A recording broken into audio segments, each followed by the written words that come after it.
The Holston Grand looked like a palace built for people who polished their words and laughed with their pinkies out. I stood outside adjusting my tie in the SUV's reflection, not even my car, just a borrowed symbol to fit in. The tux fit fine. Not flashy, just enough to blend. After all, I helped pay for this party. Sienna, my wife, led the way inside. Heads turned when she walked. She glowed in her gold dress, every step rehearsed. Not because I was beside her, because she knew how to perform. That's what this night was, her show. I was there to support. Quietly. Inside the ballroom, her world came alive, handshakes, fake smiles, corporate gossip. I stayed near her until she broke off, navigating the crowd with ease. Then came the moment. Oh, him. That's just my driver, she said, loud, laughing. Everyone chuckled, light, awkward, then silence, the kind that buries you. I didn't flinch. I didn't storm out. I waited. Then I walked to her side, leaned in, and asked, "Can we talk?" We stepped onto the balcony. Her arms crossed, cold, unbothered. "You should be grateful I even let you in," she said. That didn't sting. It settled, like dust, on old wounds. I nodded, not in agreement, not in defeat, just acknowledgement. Picked up my jacket, walked out, through the velvet ropes, past the guests, into the night. This party was just the breaking point, but the cracks had been forming long before. We met at a charity basketball tournament. Her laugh had rhythm, her presence drew people like light. She teased me on the court and we clicked. Playlists, long drives, barefoot dances in our kitchen. We dreamed together. But slowly, I saw it. She flinched when someone called me a contractor, told me to say designer instead. She never visited. My job sites never brought me to her office. I brushed it off as stress. Darius, my best friend, warned me. She wants the image, not the man. I didn't listen. I thought patience and love would fix everything. Then came her birthday dinner plan. A $1,200 private room at Lucerne's. "You handle the bill," she said. I said yes. Like always. But something shifted. I pulled out an old, canceled credit card and gave it to her. Let her use it. Just to see. That night I watched from the hidden bar at Lucerne's. She laughed with Bryce. Too close. Toasted with wine I paid for. In a room I wasn't even invited to. She handed the server the card. Declined. Again. The panic in her face wasn't about me. It was about the image cracking. She texted me. Over and over. Finally, I replied. "Look behind you." She did. And saw me. I walked to their table. Calm. Silent. Dropped an envelope beside her plate. "I'm not her driver. I'm her husband." Or I was. Gasps. Eyes wide. I spoke to the whole table. For 2 years I paid half her bills. This dinner, her rent, her car, her dreams. Never asked for applause, just partnership. Then I opened the envelope. Photos, mementos, proof of our life. Her colleagues stared, confused, shocked, silent. "She called me her driver," I said. "Not a mistake. A message." And I walked away. I didn't answer her calls. Didn't block her either. I didn't need silence. I was silence. She tried to spin it. Told friends I trapped her. But truth doesn't. Need help. It walks into the room and flips the lights on. By Monday, her job was on the line. Selena, her VP, filed an ethics complaint. Her resume? Full of exaggerations. Bryce ghosted her. Trish went quiet. Her parents came by, brought a check, brought a letter, apologized. I thanked them. Didn't open the envelope. Didn't cash the check. Then came Isla, a quiet cafe.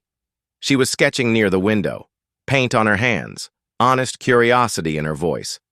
"Construction plans?" she asked. "Yeah, youth center." She smiled.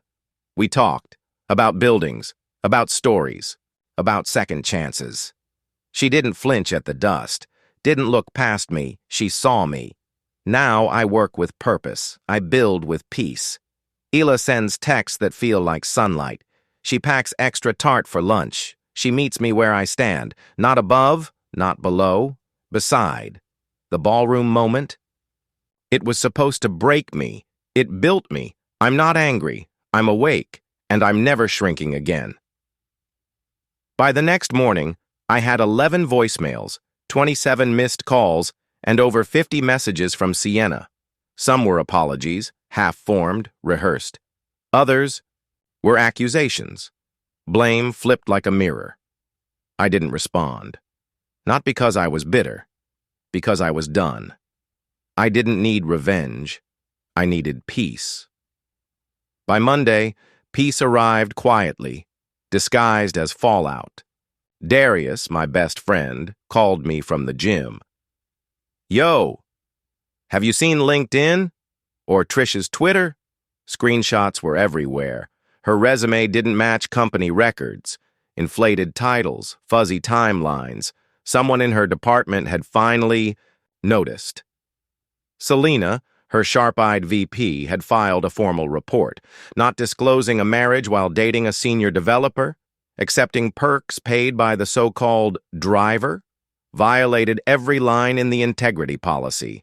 She was put on immediate leave. By me. Thursday, she'd resigned, and still, the messages kept coming. You ruined my life. You don't understand what that job meant. We can fix this if you stop acting like a victim. I wasn't acting. I'd just stopped pretending. Sienna spun her version, of course, told her friends I was controlling, that she'd settled, that she was trying to escape a man with drywall under his nails. But truth doesn't need help. It breathes on its own. The people who once laughed with her turned quiet. Some unfollowed, some watched, but none defended. She stopped texting after 2 weeks. Silence. Real silence. Then, one rainy Sunday, there was a knock. Through the peephole, I saw them. Ray and Donna Walsh, her parents. I hadn't seen them since the wedding. Back then, Ray sized me up like a man judging a used car. Donna had smiled politely but never warmly. Now Ray held an umbrella in one hand, a thick envelope in the other. Donna looked worn, like she hadn't slept well in days. "Malik," she said softly, "do you have a minute?" I stepped aside. They didn't. Sit. Didn't take off their coats. Just stood there, damp and awkward. "We're not here to defend her," Donna said. "We just thought you deserved this." Ray handed me the envelope. "She's back with us now," he said. "She's not. Doing well. She told us what happened. Some of it anyway. She said you never raised your voice," Donna added. "Just walked away. That's all there was left to do," I said quietly. Donna reached into her coat and pulled out a note, tucked it into the envelope. "She wrote you this. I didn't read it." Ray cleared his throat. "And the check. It's for the party. The dress. Doesn't cover what she owes, but it's something." I looked at the envelope. Her handwriting. My name. No hearts, no flair. Just a woman trying to say what she couldn't before. "I'm not cashing it," I said, placing it on the table. Donna's shoulders sank. "We thought you might say that." "It was never about the money," I said. Ray nodded slowly. "We raised her to want security. Maybe we never taught her what kind of security matters. That sat in the air, heavy, honest. They left without asking for forgiveness, just acknowledgement. And I gave them that. Closure doesn't always come with fireworks. Sometimes it comes in rain." Part 3. Something New Begins. It was a quiet Wednesday morning. I walked into Cafe Clementine, a tucked-away spot near the youth center my crew had just started renovating. The place smelled like fresh espresso and warm bread. I wasn't a regular, but I'd been in a few times. Enough for the barista to remember I took my coffee black and liked their lemon pound cake. That's when I saw her again. Ila. She was near the window, sketching in a leather notebook. Her mug was half empty, her denim shirt streaked with charcoal. She looked peaceful, not posed, not filtered. Real. She caught me glancing and smiled, not a flirt, just honest. A few minutes later, she walked by, glanced at my table. Construction. Plans? She asked. Yeah. Youth Center on 14th. Her eyes lit up. I live 2 blocks from there. That place has been abandoned forever. Not for much longer, I smiled. We broke ground Monday. She asked to sit. And just like that, we talked about buildings, about restoration, about how broken things can become beautiful again. She was a sculptor, taught art part-time, took commissions, worked with discarded metal and broken glass, said every piece had a story. That's why I noticed your plans, she said. I'm always looking for stories. Even in old buildings, I smiled. Every structure's got one. Some just need help remembering. We talked until our drinks were cold. She didn't check her phone. She asked questions that mattered and actually listened to the answers. When she left, she slid a small card across the table. On the back, her number. In case you ever need a sculptor, she said, grinning, or someone to split lemon cake with. Weeks passed. She came by the youth center, dropped off food, sat with me during lunch breaks. She didn't flinch at the dust or the mess. She helped clean a broken paintbrush instead of complaining about the dirt. She saw the work. She saw me, and for the first time I felt seen.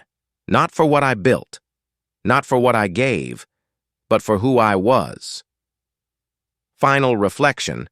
I used to replay that ballroom moment like a wound, her voice echoing in my head. That's just my driver. But time sands the edges off pain. Doesn't erase it. Just makes it easier to hold without bleeding. Now when I look back, I don't see shame. I see freedom. Because that moment didn't break me. It built me. I walk through the youth center now. Boots, muddy, hands calloused, heart light. The building's changing. I'm changing too. Ila sends me messages like, I made extra mango tart, bringing you lunch. She doesn't ask for anything but shows up with everything. That's what I needed all along. Not applause, not perfection. Just presence. That's love. Real, quiet, strong. The kind that doesn't need to shrink or shout to matter. And I'll never be invisible again. Visible again. It was a quiet Wednesday morning. I walked into Cafe Clementine, a tucked-away spot near the youth center my crew had just started renovating. The place smelled like fresh espresso and warm bread. I wasn't a regular, but I'd been in a few times. Enough for the barista to remember I took my coffee black and liked their lemon pound cake. That's when I saw her again. Ila. She was near the window, sketching in a leather notebook.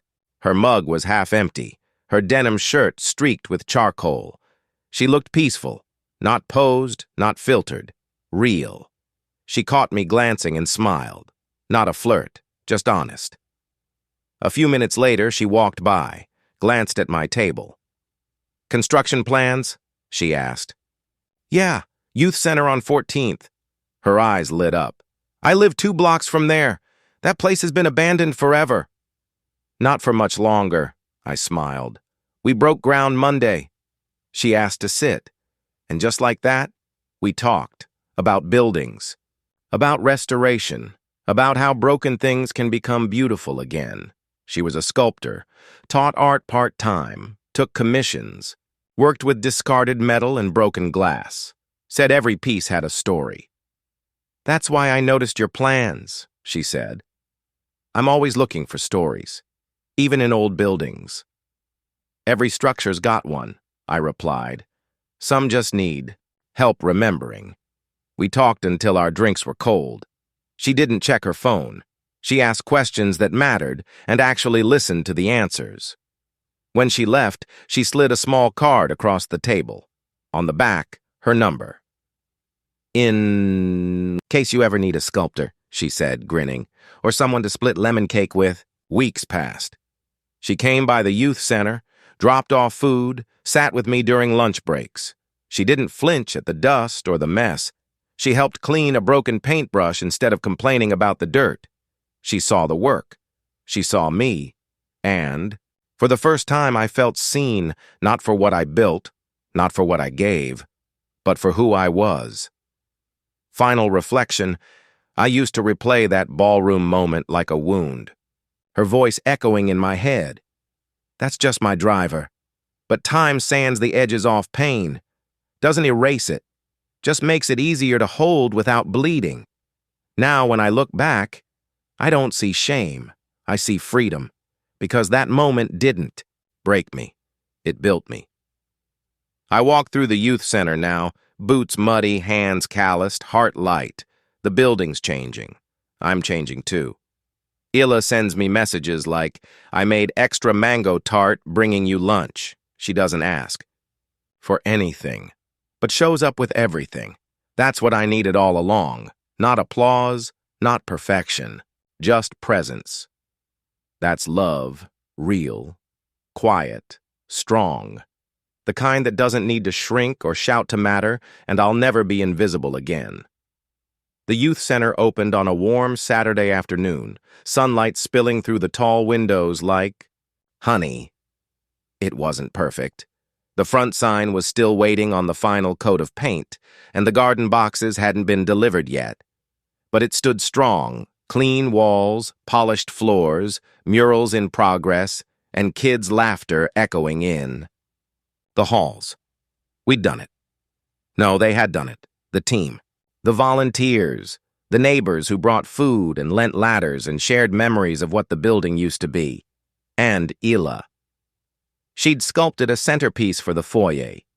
2 metal hands open and reaching, one rusted, one gleaming, rising from a foundation of broken glass. She called it becoming. It's not about being whole, she told me. It's about staying open while you heal. That piece stopped everyone who walked through the door. Even the mayor paused, fingers grazing the edge. I watched from the far wall, dust on my boots, coffee in hand. And for the first time in a long time, I felt more than tired. I felt present, whole, maybe, or just closer to it. Weeks earlier, after our first lemon pound cake, Illa and I met like clockwork. Cafe Clementine became our spot.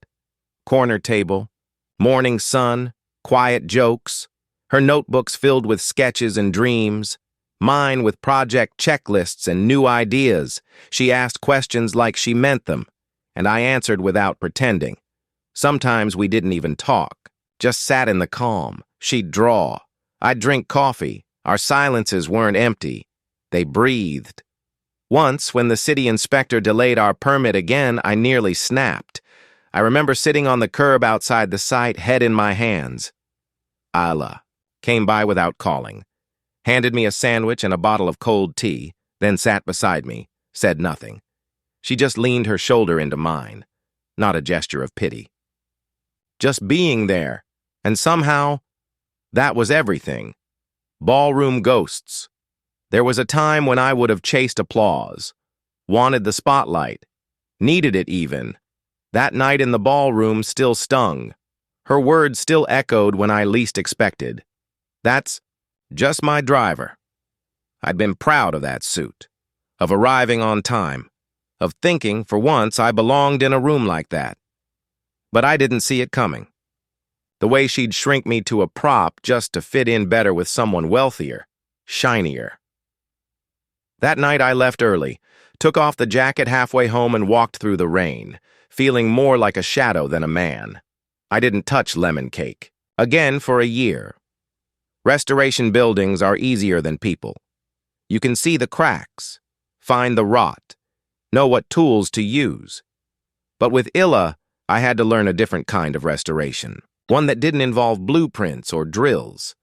It took slowing down, listening, letting someone love me in a way that didn't demand anything back. She didn't want me for the before or after photo. She wanted the mess in between. The days I didn't shave. The nights I couldn't sleep. The mornings I forgot how to be soft. And she stayed. The mural wall one morning, I found her painting a section of the east hallway. She hadn't asked. Just showed up with brushes and 3 kids from her art class.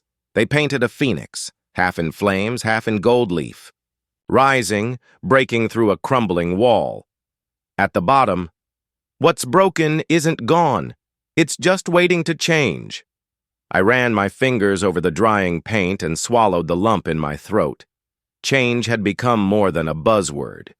It was something I could feel in my bones. Sundays we made a habit of walking together every Sunday evening. No agenda, just movement, just air. Sometimes she held my hand. Other times we walked in sync, shoulders close but hands free. One evening, we passed the old train yard. I stopped and stared at the rusted frame of a boxcar. I used to sleep in one of those, I admitted. For a few weeks. When I was 17, she didn't say I'm sorry. She didn't say that must have been hard. She just looked at the boxcar, then at me, and said, "Look how far you've carried yourself." I don't know if she knows how much that line stayed with me. The grand opening. When the ribbon was cut, everyone clapped. I looked for her in the crowd. She wasn't by the sculpture, not near the mural. And then I spotted her, on the back steps, sipping iced coffee, smiling to herself. I walked over and sat beside her. "Big day," she said. "Big heart," I replied. She nudged my shoulder. "You built more than a building." We sat there as the center buzzed behind us, families walking. Kids racing down the halls. "You know," she said after a moment, "I never thought I'd stay in one city this long." I glanced over. "Thinking of leaving?" "No," she smiled. "Thinking of growing roots." And for the first time, I let myself imagine that too. Not just staying, but growing with her. Now, we're not flashy. We don't post photos or marks, anniversaries with hashtags, but she still texts me things like, "Found wildflowers, leaving a jar on your porch. Do you want coffee or a hug, or both?" She still brings extra tart. Still shows up unannounced. Still sees me. And me? I still show up for the center. Still fix what I can. Still remember the boy who slept in a boxcar and the man who was called just a driver. But I no longer need to prove anything. Because the work is enough. She is enough. And maybe, just maybe, I am too. Final reflection. I used to think love had to be loud, that it came with music and grand gestures and sweeping declarations. But Ila taught me different. Love is the silence after a long day, filled with trust. It's the sculpture made from broken metal, the cake shared without occasion, the phone that stays in the pocket, not the palm. It's being seen and staying. No one ever calls me invisible anymore. Not because I shout louder, but because I finally believe I'm worth seeing. And now, I build for more than restoration. I build for memory, for hope for becoming. Hope for becoming.